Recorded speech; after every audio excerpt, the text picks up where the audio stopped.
hope you will indulge me while I look back over my life and discuss how our understanding of the state of the universe has changed. I will also try to look forward beyond the present horizon.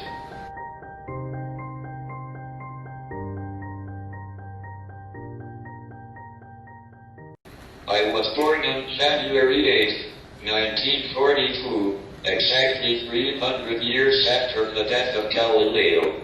At that time, during and just after the war, Highgate was an area in which a number of scientific and academic people lived.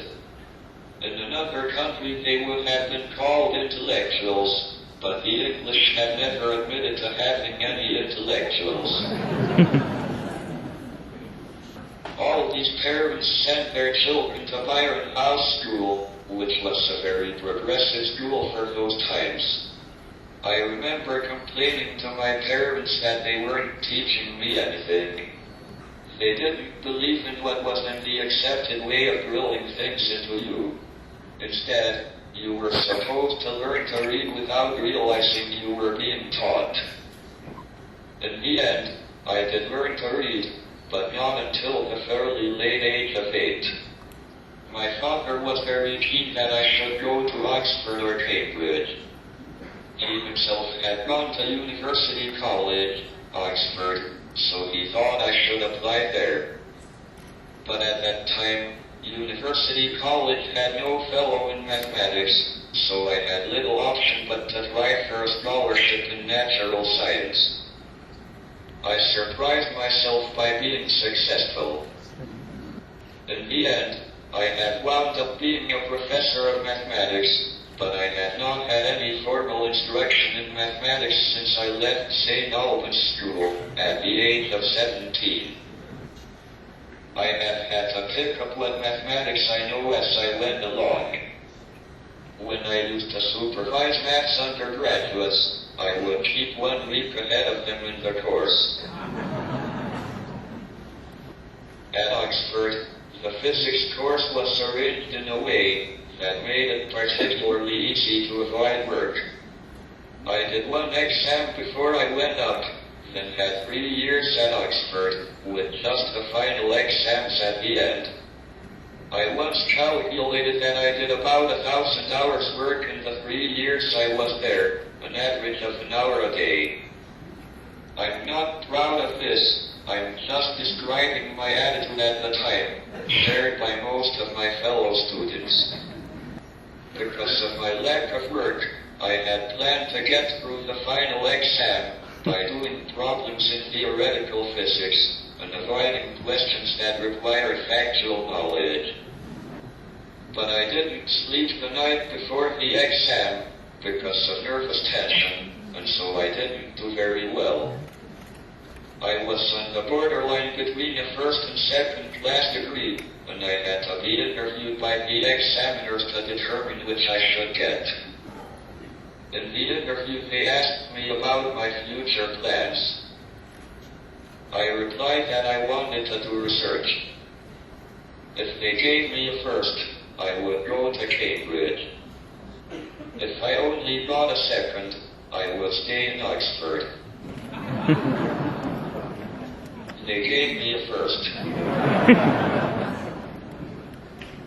I was 20 in October 1962 when I arrived in Cambridge at DAPT, the Department of Applied Mathematics and Theoretical Physics. I had applied to work with Fred Hoyle, the most famous British astronomer of the time. I say astronomer because cosmology then was hardly recognized as a legitimate field. However, Hoyle had enough students already, so to my great disappointment, I was assigned to Dennis Sharma, of whom I had not heard. But it was just as well I hadn't been a student of Hoyle, because I would have been drawn into defending his steady-state theory, a task which would have been harder than saving the euro. I hadn't done much mathematics in the very easy physics course at Oxford, so Starmus suggested I work on astrophysics. But having been cheated out of working with oil, I wasn't going to do something boring like Faraday rotation. I had come to Cambridge to do cosmology, and cosmology I was determined to do. At that time, cosmology and gravitation were neglected fields that were ripe for development. So I read old textbooks on general relativity and traveled up to near relativity lectures at King's College London each week. I followed the words and equations, but I didn't really get a good feel for the subject. At that time, it became clear something was not quite right with me. Already in Oxford, I had noticed that I could no longer row a sculling boat properly. The Christmas after arriving in Cambridge, I went home. It was a very cold winter and my mother persuaded me to go skating on the lake in St. Albans, even though I knew I was not up to it. I fell over and had great difficulty getting up again. My mother realized something was wrong and took me to the doctor. I spent weeks in Bart's hospital and had many tests. They never actually told me what was wrong, but I guessed enough to know it was pretty bad, so I didn't want to ask.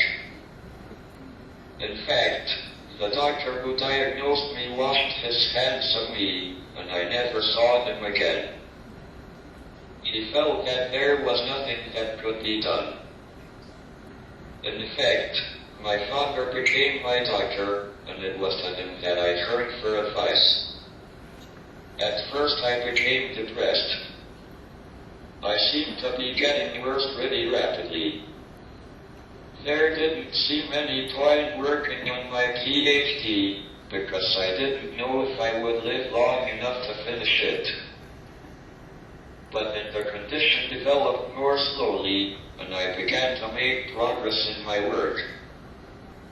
After my expectations had been reduced to zero, every new day became a bonus, and I began to appreciate everything I did have. Well, there's life, there is hope. And there was also a young woman called Jane, whom I had met at a party. Getting engaged lifted my spirits, and I realized if we were going to get married, I had to get a job and finish my PhD. I began to work hard, and I enjoyed it. The big question in cosmology in the early 60s was, did the universe have a beginning? But it wasn't clear that the solution they found was the most general one.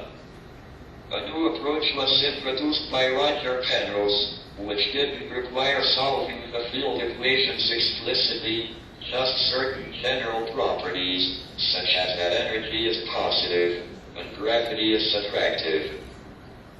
Penrose had shown that once a dying star had contracted to a certain radius, there would inevitably be a singularity, a point where space and time came to an end. I realized that similar arguments could be applied to the expansion of the universe. In this case, I could prove there were singularities where spacetime had a beginning. So Lipschitz and Kolodnikov were wrong. General relativity predicted that the universe should have a beginning. Up to 1970, my main research interest was in the Big Bang singularity of cosmology rather than the singularities or black holes that Penrose had shown would occur in collapsing stars. My work on black holes began with the Eureka moment, shortly after the birth of my daughter, Lucy, while getting into bed, which my disability makes a slow process. I realized the area theorem.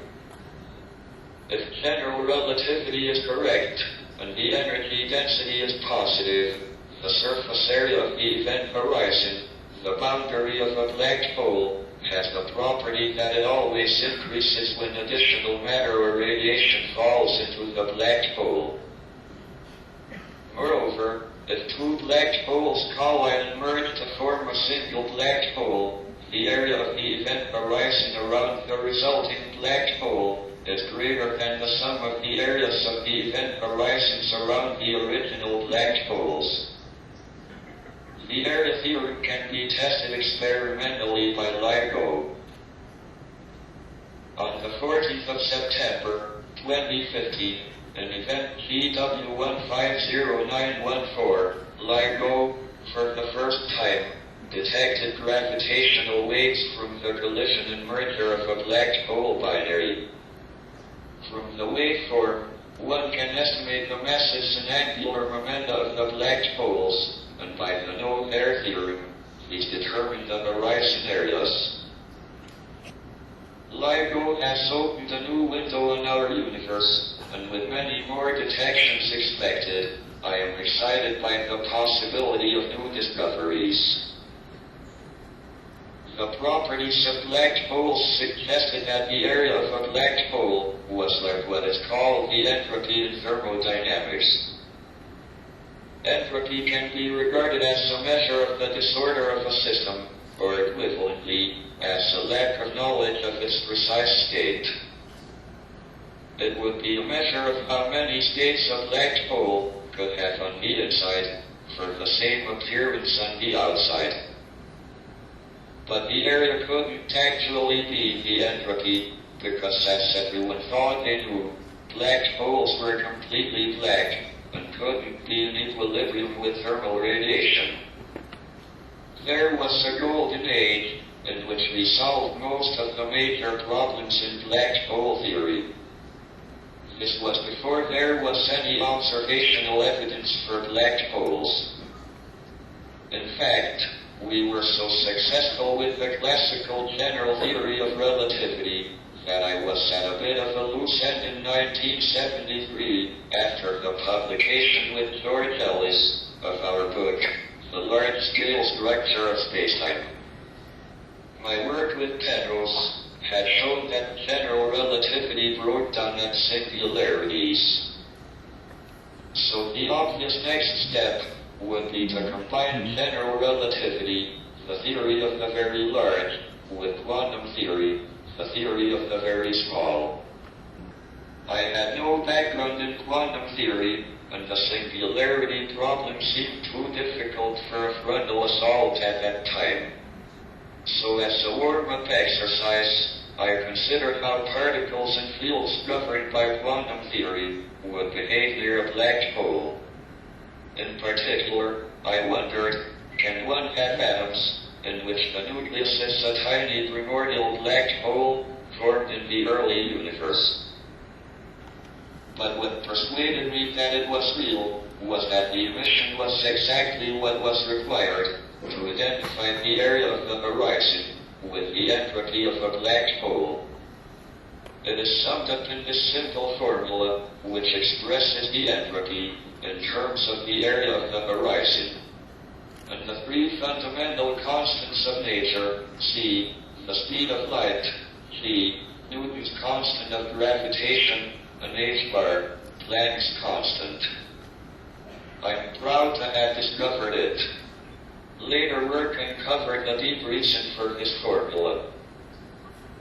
General relativity can be combined with quantum theory in an elegant manner if one replaces ordinary time by imaginary time. This is called the Euclidean approach because it makes time become a fourth direction of space. The Euclidean space-time is smooth and contains no singularity at which the equations of physics could not be defined.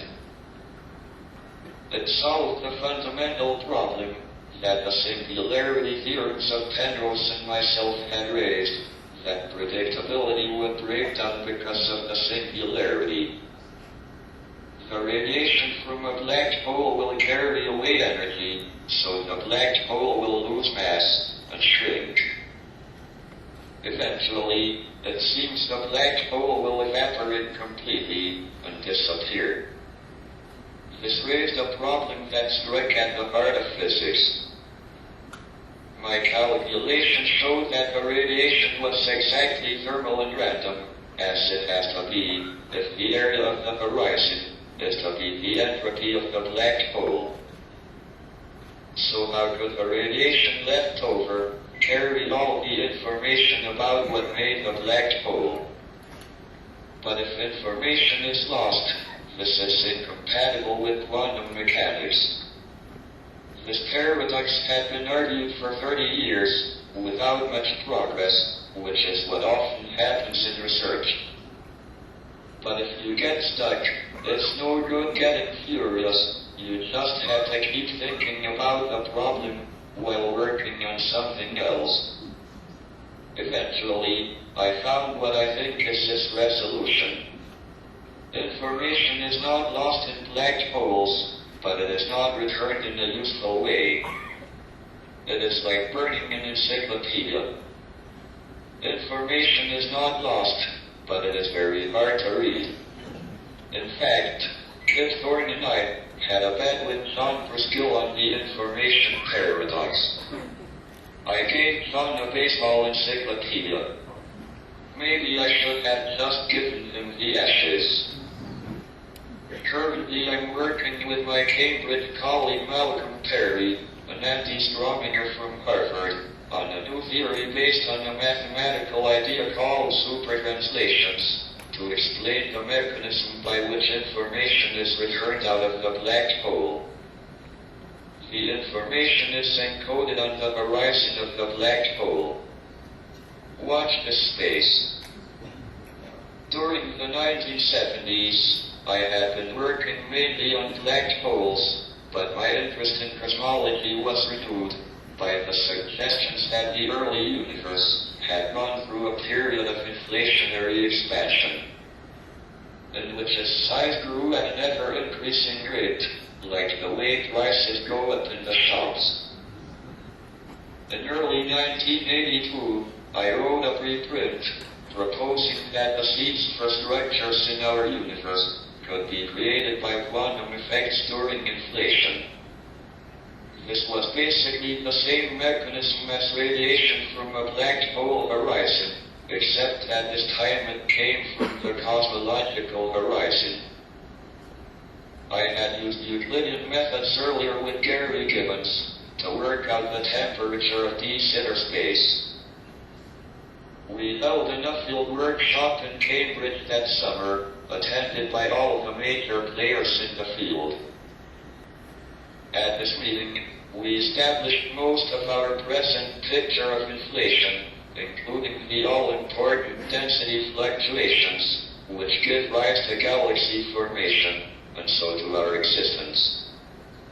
Several people contributed to the final answer. This was 10 years before fluctuations in the microwave sky were discovered by the Kirby satellite in 1993, so theory was way ahead of experiment. Cosmology became a precision science another 10 years later, in 2003, with the first results from the WMAP satellite. WMAP produced a wonderful map of the temperature of the cosmic microwave sky, a snapshot of the universe at about 1/100th of its present age. The irregularities you see are predicted by inflation, and they mean that some regions of the universe had a slightly higher density than others. The gravitational attraction of the extra density slows the expansion of that region, and can eventually cause it to collapse, to form galaxies and stars. So look carefully at the map of the microwave sky. It is a blueprint for all the structure in the universe. Superseding WMAP, today there is the Planck satellite, with a much higher resolution map of the universe you see here on stage. Planck will test our theories in earnest, and may detect the imprint of gravitational waves predicted by inflation. This would be quantum gravity written across the sky. The original scenario for inflation was that the universe began with a Big Bang singularity. As the universe expanded, it was supposed somehow to get into an inflationary state, but I thought this was unsatisfactory. And unless one knew what came out of the initial singularity, one could not calculate how the universe would develop. Cosmology would not have any predictive power. What was needed was a space-time without singularity, like in the Euclidean version of a black hole. After the 1982 workshop in Cambridge, I spent time at the Institute of Theoretical Physics in Santa Barbara. I talked to Jim Hartle about how to apply the Euclidean approach to cosmology. According to this approach, the quantum wave function of the whole universe is given by a Feynman sum over a certain class of histories in imaginary time. Because imaginary time behaves like another direction in space, histories in imaginary time can be closed surfaces, like the surface of the Earth, with no beginning or end. Jim and I concluded that this was the only natural choice. We formulated the no-boundary proposal. The boundary condition of the universe is that it has no boundary. We had sidestepped the scientific and philosophical difficulty of time having a beginning by turning it into a direction in space. In this picture, the universe will be spontaneously created out of nothing. It will start out almost completely smooth, except for the tiny departures predicted by inflation, which then give rise to all the structure in the universe we see about us. Around the time of my no-boundary work, I decided to write a popular book. I thought I might make a modest amount to help support my children at school and the rising costs of my care, but the main reason was because I enjoyed it. While I was writing it, I visited CERN, and I became critically ill with pneumonia and lost my voice due to a tracheostomy. But I kept putting a lot of effort into the book, because I think it's important for scientists to explain their work, particularly in cosmology. I never expected a brief history of time to do as well as it did. Not everyone may have finished it, or understood everything they read. But they at least got the idea that we live in a universe governed by rational laws that we can discover and understand. There are many ambitious experiments planned for the future. We will map the positions of billions of galaxies, and with the help of supercomputers like Cosmos, we will better understand our place in the universe. Perhaps one day, we will be able to use gravitational waves to look right back into the heart of the Big Bang. Most recent advances in cosmology have been achieved from space, where there are uninterrupted use of our vast and beautiful universe. But we must also continue to go into space for the future of humanity. I don't think we will survive another 1,000 years without escaping beyond our fragile planet. I therefore want to encourage public interest in space, and I've been getting my training in early. So let me finish by reflecting on the state of the universe. It has been a glorious time to be alive and doing research in theoretical physics.